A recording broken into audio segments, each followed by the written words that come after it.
Welcome to Choice Classic Radio, where we bring to you the greatest old-time radio shows. Like us on Facebook, subscribe to us on YouTube, and thank you for donating at choiceclassicradio.com.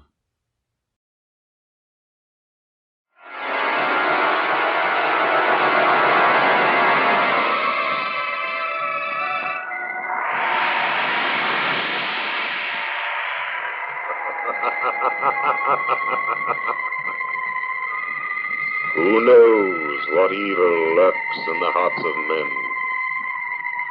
The Shadow knows.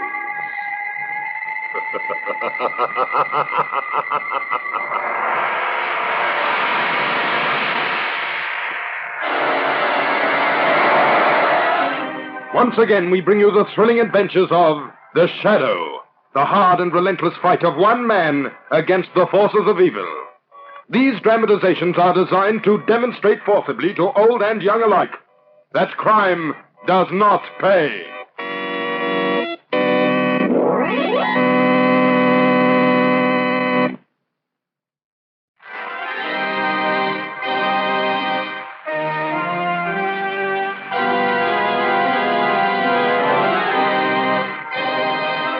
The Shadow, mysterious character who aids the forces of law and order, is in reality Lamont Cranston, wealthy young man about town. Several years ago in the Orient, Cranston learnt a strange and mysterious secret: the hypnotic power to cloud men's minds so they cannot see him. Cranston's friend and companion, the lovely Margot Lane, is the only person who knows to whom the voice of the invisible Shadow belongs. Today's drama, The Juggernaut.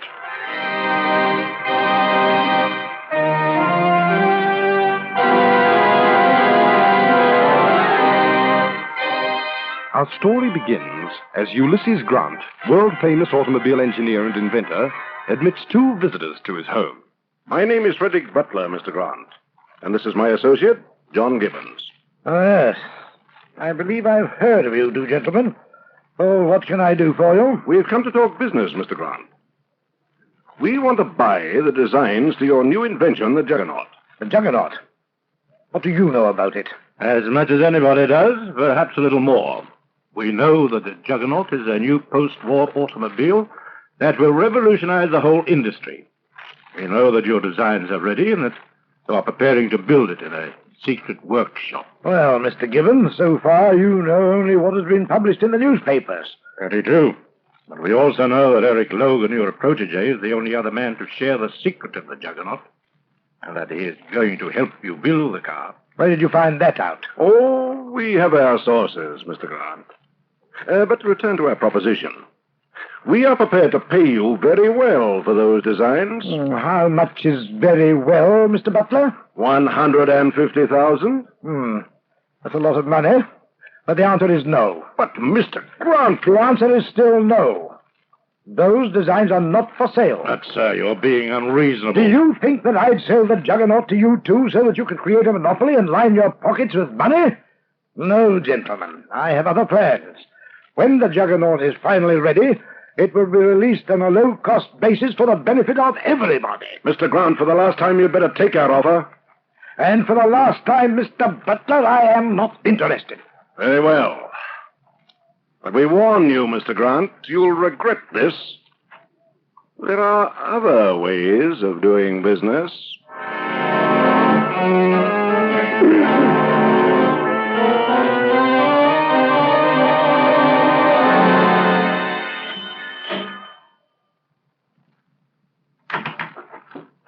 Mr. Logan? Eric Logan? Yes? I'm Frederick Butler. This is Mr. Gibbons. Oh, yes, you phoned me. Come in, won't you? Who is it, Eric? Oh, Barbara, this is Mr. Butler. How do you do? Mr. Gibbons. How do you How do? do you do? Now, gentlemen, what can I do for you? Well, we are here on a confidential matter. Oh, I'll go, Eric. Oh, no, Barbara, stay. I have no secrets from my wife, Mr. Butler. Very well. Well, here's how things stand, Logan. We know that you're working with old Ulysses Grant on the Juggernaut. No? But how? It is our business to know. We want you to sell us the Juggernaut designs, Logan. The designs? But, gentlemen, I can't do that. The Juggernaut's the property of Mr. Grant. We'll pay you $150,000 for them. 150,000? That's a lot of money, gentlemen. Enough to make you comfortable for life? Well, Logan? I'm sorry, gentlemen, but I can't sell you those designs. Don't be a fool, I Logan. can't violate Mr. Grant's confidence in me for any amount of money. Logan, you're making a terrible mistake. Gentlemen, my husband is right. He can't sell those designs. I feel just as he does. I see. Now, look here, Logan. Let me put this another way. Suppose Ulysses Grant should die. What? I don't understand. That would leave you the sole possessor of the Juggernaut designs. And you'd no longer have any moral obligations to Mr. Grant. Would you sell then, Logan? I don't know. I hadn't thought about it. What makes you think Ulysses Grant might die? Old men often die, Logan. It's a law of nature. Well, we must say good day. Oh, if you change your mind, our offer still holds good. Barbara, Yes, dear? you didn't really mind my turning down that offer, did you? Mine? Why, no. I was proud of you. That money would have made us financially independent, Barbara. But I just couldn't cheat Mr. Grant. Not after all he's done for us. For my career. Well, of course you couldn't, Eric. And that's one reason why I love you. You're so loyal. If you had taken that money, it would have been tainted. We could never spend a penny of it. With a clear conscience.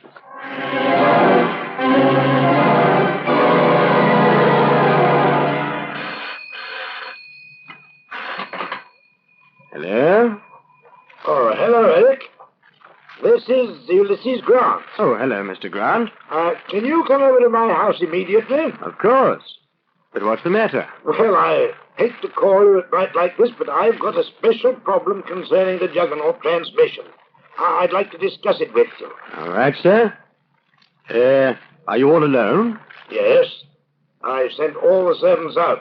Don't want anyone spying on us. Get over here soon, will you, son? Of course. I'll start right away.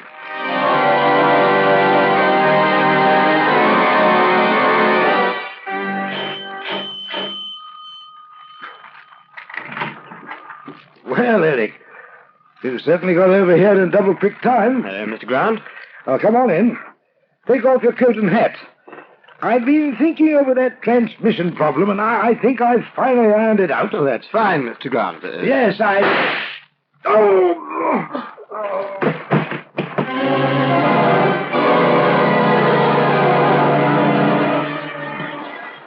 Extra! Extra! Sensational Ulysses Grant murder trial ends today!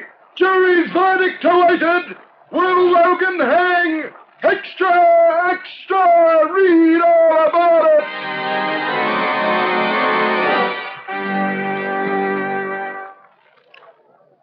Lamont, you've hardly touched your food. Yes, I know.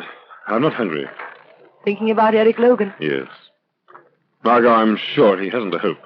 Certainly looks that way. You know, I just can't believe that Eric killed Ulysses Grant.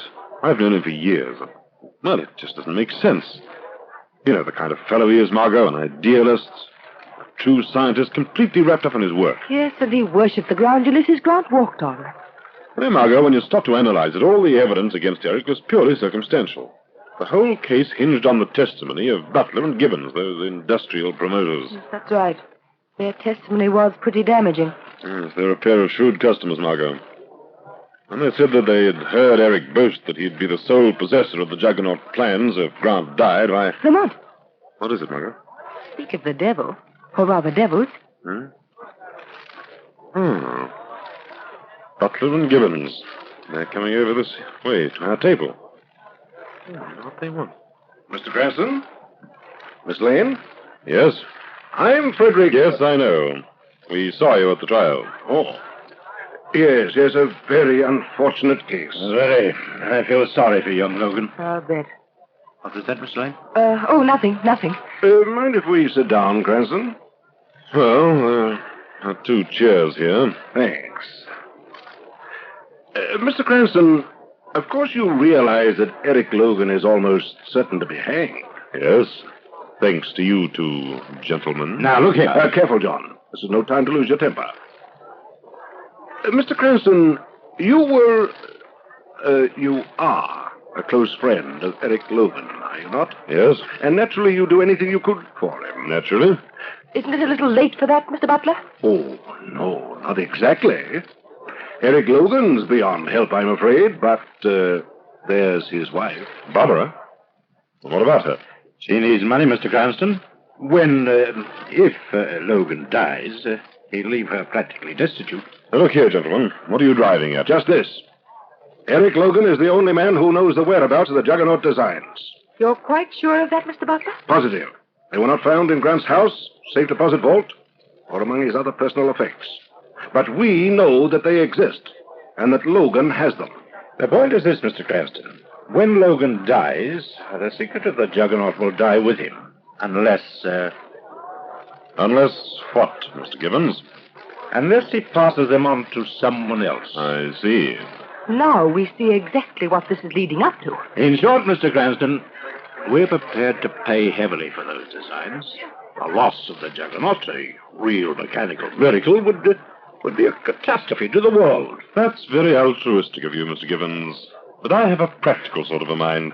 Where exactly do I fit into this scheme of things? I'll answer that, Cranston.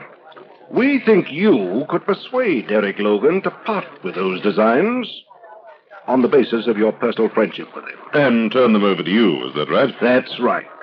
When he does, we'll deposit a certified check in Barbara Logan's name for $250,000.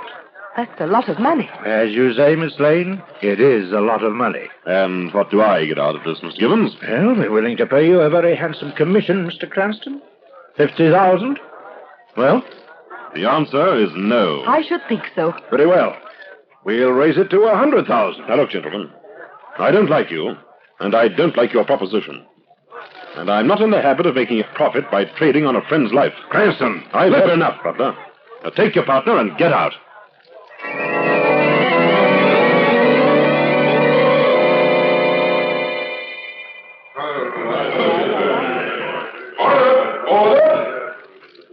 This is it, Lamont. Yes. The defendant will rise. Lamont, it's awful. Eric's so pale. Look at his eyes. Prisoner at the bar. You have been judged guilty of a crime of murder by your fellow citizens, and it now becomes my duty to pronounce upon you the sentence imposed by law. I sentence you, Eric Logan, to the extreme penalty. You shall be taken back to the place whence you came, thence to the place of execution, where you shall be hanged by the neck until you are dead. And may God have mercy upon you. No! No! I innocent, I tell you! You're executing an innocent man! It was Butler and Gibbons! They murdered Ulysses Brown! I congratulated it! And someday they'll pay for their crime! I'll come back from the grave and avenge your man myself!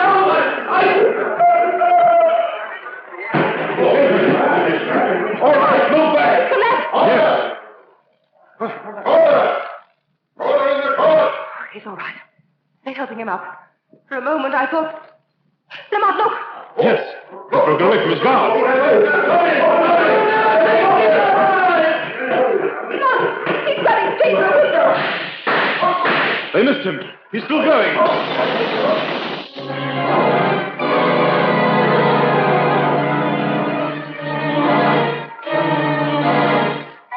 Keep listening for the thrilling climax to tonight's Shadow Story.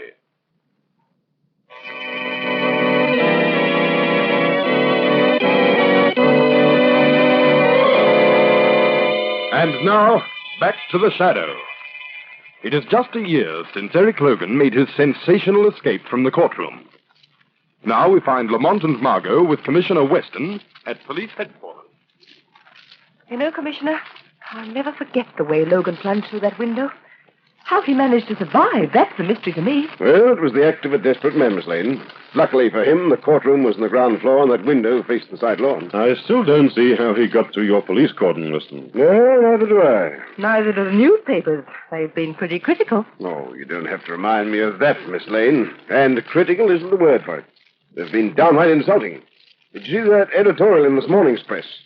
What are the police doing about Eric Logan? Ah. Confidentially, Weston, what are you doing? Oh, so you too, eh? Oh, no, Commissioner. It isn't enough that every parish pump politician and every newspaper in town go to their way to attack me. Now my own friends start on me. We're just a little curious, that's all. We thought that perhaps you had closed the case. I never close a case, Cranston. And what's more, I'll let you in on a little secret. Yeah? I expect to have something concrete on this Logan mystery any day now. You do? I do. How? Well, have you ever heard of the expression, chaise l'affaire? Oh, definitely, Commissioner. Well, Barbara Logan disappeared 2 days ago. What? Certain of this, Weston? Absolutely. I've had my best men watching every move lately. 48 hours ago, she gave them the slip on the Underground Railway. That rather complicates matters, Weston. Now you've got two people to look for. Wherever they are, they're together, Cranston. If we find one, we'll find them both. You think Barbara Logan's gone to join her husband? I don't think, Miss Lane. I know. And I can prove it. Yes, Commissioner. Sergeant, will you come into my office and bring that dictaphone playback machine with you? Right away, sir. What's all this about, Weston? Sounds very mysterious, Commissioner. One of my men planted a dictaphone in the ceiling of Mrs. Logan's flat just above the telephone. We got a record of a last phone conversation the night she disappeared. Oh, Sergeant. Here. Just set up the playback machine on this table, will you? Yes, sir. Handle it carefully. Well, one thing, Weston, you've certainly been on your toes. Oh, thanks, Cranston. Ready, Commissioner. All right, good. Well, you can start it up now. Now, listen to this, the both of you.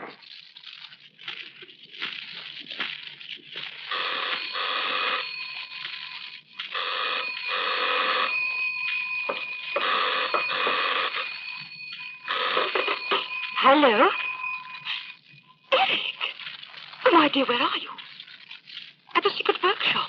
But where... Oh, so that's where you've been all this time.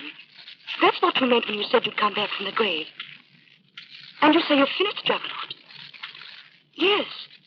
Yes, of course, Eric. I'll come at once. That's all there is, Commissioner. All right. Well, Cranston? Very interesting. Very. So you said he's come back from the grave, eh? I wonder what he meant by that, Lamont. I wonder. What we do know is that Logan is still about and his wife... Oh, excuse me. Winston speaking. Who? Frederick Butler. All right, send him in. Well, I wonder what he wants. Probably the shirt off your back, Commissioner. Yes, and with interest. Commissioner Weston, I need your help. You've got to protect me. What are you talking about, Butler? Protect you from whom? Eric Logan. Logan? Yes, he just called me. Threatened to kill me tonight. I came right down in my car. Now, look here, Butler. Did your partner, John Gibbons, get the same kind of phone call? I don't know. I dissolved partnership with Gibbons. We're no longer in business together. All I know is that Logan has threatened to kill me. Well, in a way, you can't blame him. He's already been convicted of murder, and he has nothing to lose. Yes. Yes, I never thought of that.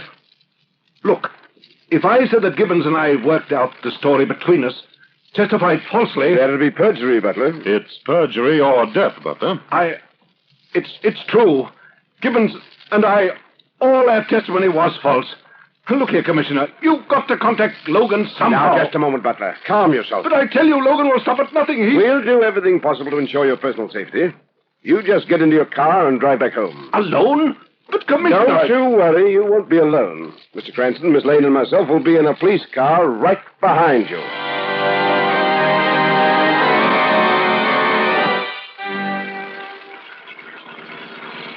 This is a pretty lonely road, Commissioner. Especially at night. As the old saying goes, it's a nice place for a murder. Well, I wouldn't worry about it, Miss Lane.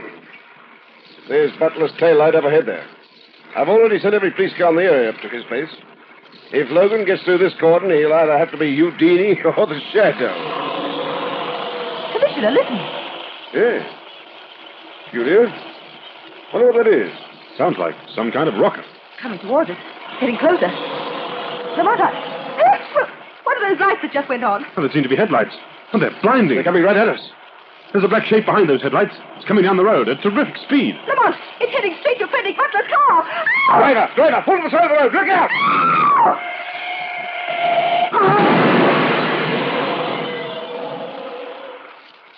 Lamont, that ugly black shape, it smashed Butler's car to bits as though it were an eggshell. Yes, Margot. He never had a chance.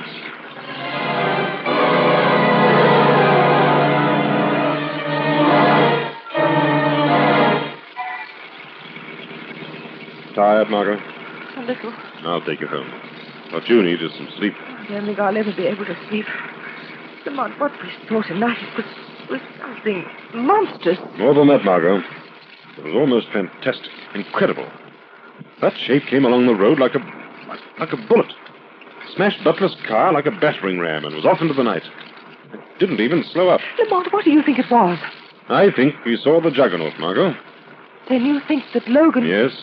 He promised to kill Butler, and Butler died. Margot? Yes? Did you notice the direction in which the Juggernaut headed after it smashed Butler's car? I think it went to the right, down River Road. Yes, and River Road is a dead end.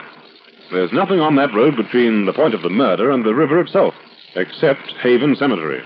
Haven Cemetery? Well, what about it? Remember what Eric Logan told his wife over the phone?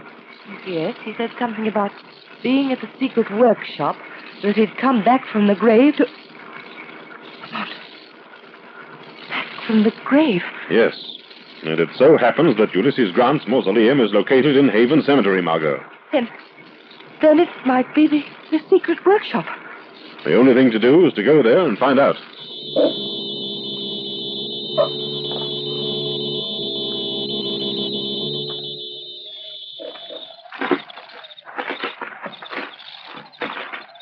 Well, here we are, Margot. Lamont, have you any idea where Ulysses Grant's mausoleum is? Not the slightest. Oh, this ought to be interesting. There must be 100 mausoleums here, and none of them listed in the phone book. Margot, I've got an idea. It'll save us a lot of time. What is it? You read the inscriptions on the tombs on the left side of the road. I'll take those on the right. You mean separate? Yes. Oh. But Margot, you're not afraid, are you? Because if you are, we'll stay together. Really afraid? No, of course not, Lamont. Why, reading those inscriptions will be just like browsing through the library. I've always been interested in the dead languages anyway.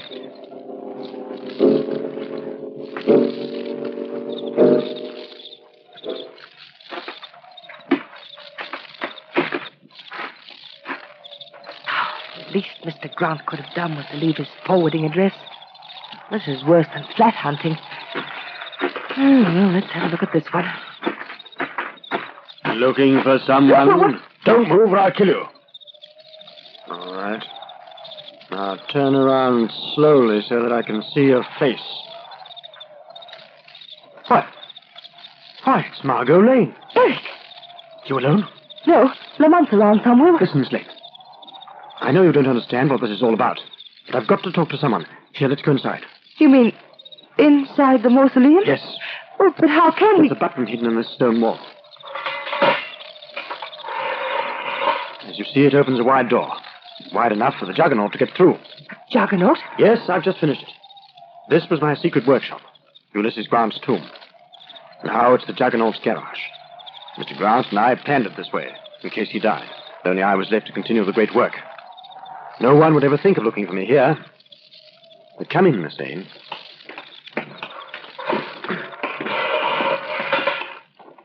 Eric, is that you? Yes, Barbara. I've got someone with me. Someone with you, but who? Oh, Miss Lane. Yes. What are you doing here? How did you know where to find us? Well, it's a long story, Mrs. Logan. Never mind about that. Here. Come and look at the Juggernaut, Miss Lane.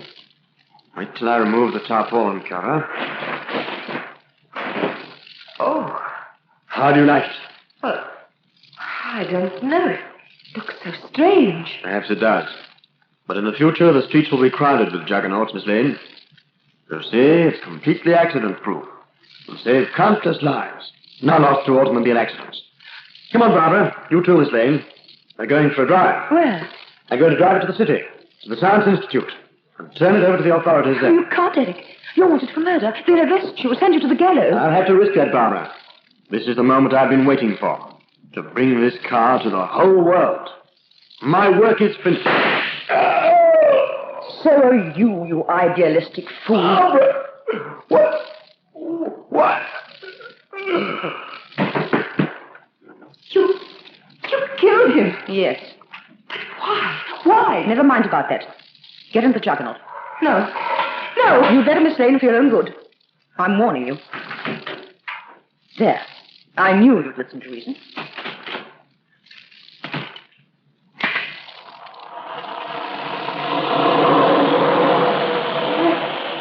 Where are we going? You're going for a ride, Miss Lane. Your last ride.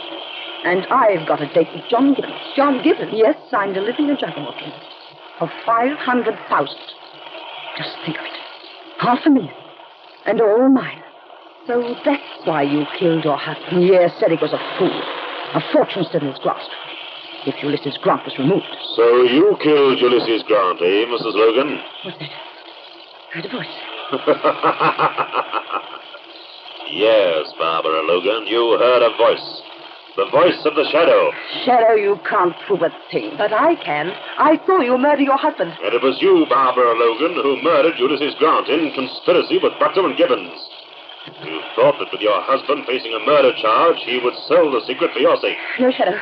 It's not true. Yes, Mrs. Logan. You were ready to send your husband to the gallows for the money that Gibbons and Butler promised to pay you. But your little scheme didn't work, did it? No. No, it didn't. Was it you who was driving the Juggernaut earlier this evening, Mrs. Logan? Did you kill Frederick Butler? Yes, I tried to persuade my husband to kill him. To revenge himself. Frederick went as far as to call Butler, but he wouldn't go through with it. Why did you murder Butler? Because Gibbons offered me 500,000 for the Juggernaut. Butler wouldn't agree to that. They caught.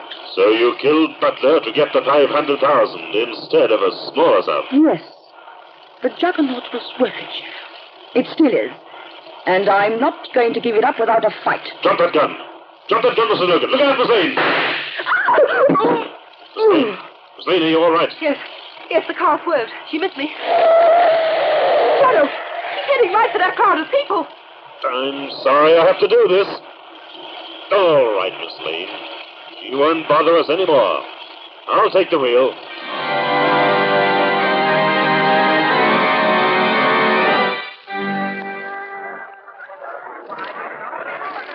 Margot, I just phoned Weston's office. They found Gibbons dead. He shot himself. Lamont, did you ever see such a crowd? Yes. Reminds me of the Underground Railway at about 5 o'clock.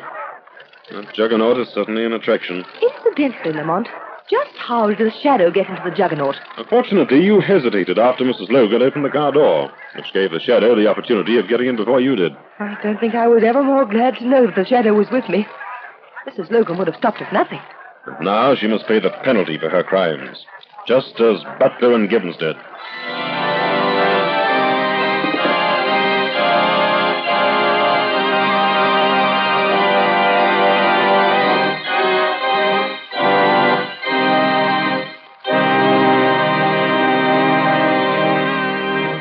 In a moment, we'll tell you something more of The Shadow. Next week, same time, same station, once again we bring you The Shadow. Be sure to listen. This feature is produced by Reg Johnston for Grace Gibson Radio Productions, a masterpiece of suspense.